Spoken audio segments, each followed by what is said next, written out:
प्रिय बच्चों, आज का हमारा टॉपिक है बहुपद के शून्यक अथवा मूल।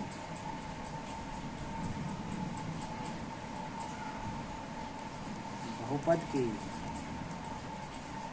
शून्यक अथवा मूल।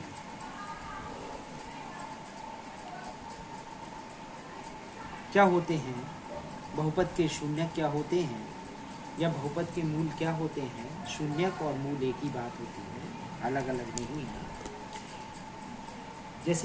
जैसे कि हमने बताया था कि हमारे पास कोई बहुपद dx है और उसमें जब हम x का कोई मान लगा देते हैं जिससे उस बहुपद का मान निकल के आता है, यदि उस बहुपद का मान शून्य निकल के आए, अगर हम किसी बहुपद में x का कोई मान लगाएं जिससे उस बहुपद का मान शून्य हो जाए, तो जो x का मान है वो उस बहुपद का शून्यक अथवा मूल कहलाता है।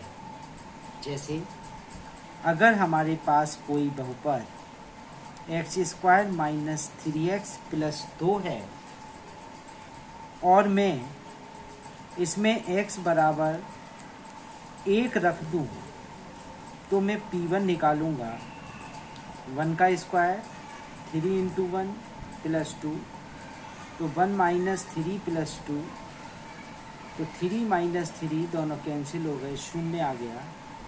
इसका मतलब ये हो गया कि x बराबर 1 पर px का मान शून्य है, अतः x बराबर 1 px का शून्यक या मूल कहलाएगा।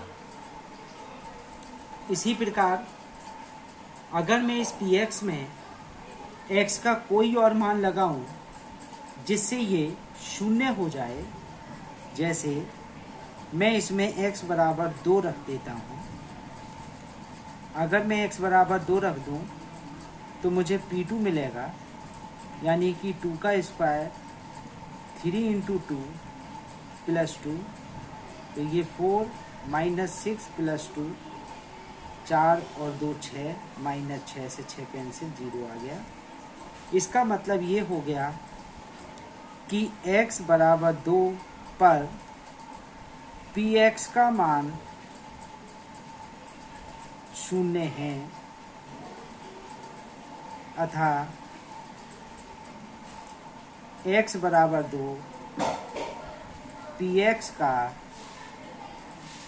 शून्यक अथवा मूल होगा।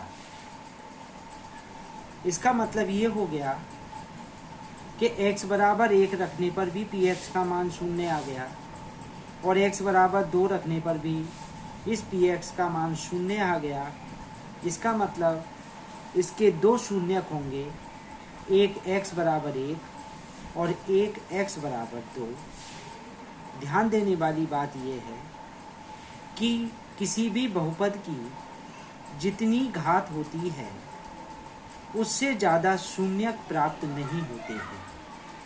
जैसे कि यहाँ पर इस px की घात 2 है, तो जितनी px की घात है उससे ज़्यादा इसके शून्यक प्राप्त नहीं होंगे।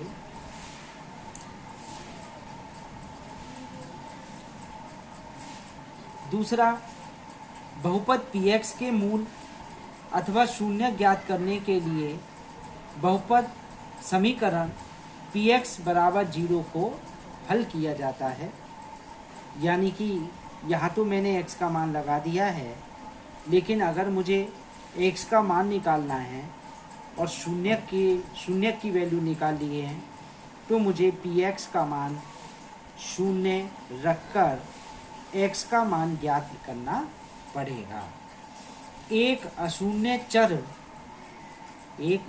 अशून्य अचर बहुपद कोई भी शून्यक नहीं रखता है।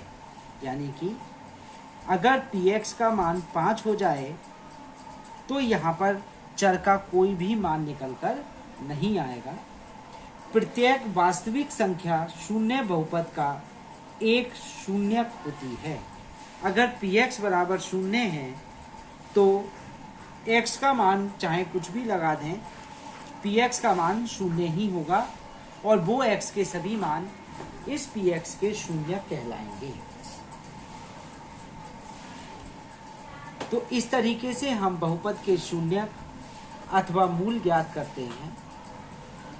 इसके बाद में हमारा बहुपद का ग्राफ आता है। इन बहुपदों के ग्राफ कैसे खींचते हैं, ध्यान दें। इससे पहले, ग्राफ खींचने से पहले मैं इस शून्यक निकालने का एक तरीका बताता हूँ। एक सवाल है मेरे पास कि x² माइनस 3x प्लस 2 बराबर 0 के शून्यक अथवा मूल ज्ञात कीजिए। तो देखिए हम क्या करेंगे, x² माइनस 3x प्लस 2 बराबर 0 है तो हम इसके गुणनखंड करेंगे। गुणनखंड कैसे करेंगे, 2 प्लस 1 x प्लस 2 बराबर 0, x², ये हम पिछली कक्षाओं में सीख चुके हैं। x² माइनस 2x का एक जोड़ा बना लेते हैं, x माइनस 2 का एक जोड़ा बना लेते हैं, x माइनस 2 एक कॉमन, x माइनस 2 बराबर 0, इन दोनों से x माइनस 2 और x माइनस 1 बराबर 0। तो x माइनस 2 बराबर 0 होगा या x माइनस 1 बराबर 0 होगा। तो x बराबर 2 या x बराबर 1, तो इसके दो मान निकल के आए, x का मान 1 और 2। इस px x² minus 3x plus 2 के शून्यक हैं। इस तरीके से हम px के शून्यक ज्ञात करते हैं। किसी भी बहुपद के शून्य ज्ञात करने के लिए हम उसके गुणनखंड करते हैं। इस तरीके से हम शून्यक या मूलों को ज्ञात करते हैं। एक और उदाहरण लेते हैं।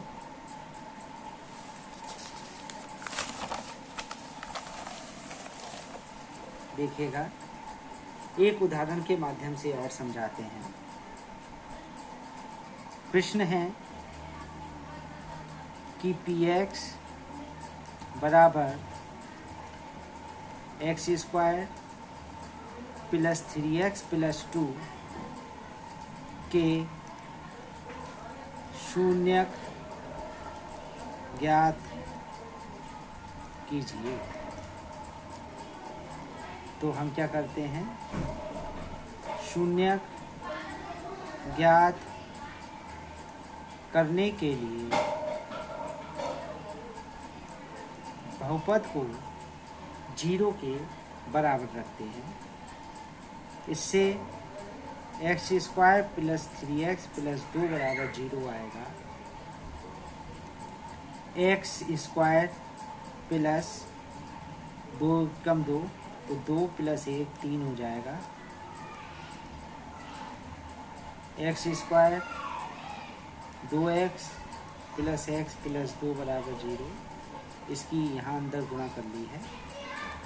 x² प्लस 2x का एक जोड़ा बनाएंगे, x प्लस 2 का एक जोड़ा बनाएंगे। तो x कॉमन लेने पर x plus 2 plus 1, x plus 2 बराबर 0। इन दोनों से x प्लस 2 कॉमन, ब्रैकेट में x प्लस 1 आएगा। तो x प्लस 2 0 होगा या x प्लस 1 0 होगा। x बराबर -2 आया या x बराबर -1 आया। अतः px के दो शून्य x बराबर -2 तथा x बराबर -1। तो इस तरीके से हम शून्य ज्ञात करते हैं। इसी तरीके से हम और भी शून्य ज्ञात कर सकते हैं।